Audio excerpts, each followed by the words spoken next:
নামাজে তো ভুল হওয়াটা খুব স্বাভাবিক ব্যাপার, অতএব আশেপাশের লোক কি ভাববে এটা আবার মাথায় আসলো কেন? মানে মানুষ এরকমও আছে যে আশেপাশে মানুষ কি ভাববে এটা চিন্তা করে সেজদাও দেয় না। তার মানে আপনি কি ভুলের ঊর্ধ্বে?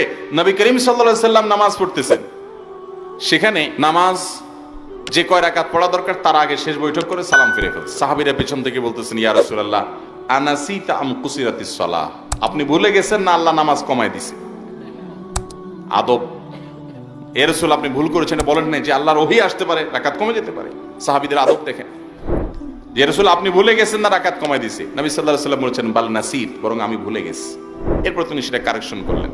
তার নবী সাল্লাল্লাহু আলাইহি সাল্লামের নামাজ যদি রাকাত সংখ্যা ভুল হইতে পারে, আপনার আমার হইতে পারে কি পারে না? কিন্তু আমরা এমন গোড়ামি তেড়ামি করি, এমন মূর্খতা করি যে অনেক ইমাম সাহেবের ভুল হলে মুসল্লিরা চার দোকানে বসে বসে ফিস ফিস ফিস ফিস করে ইয়ে করে।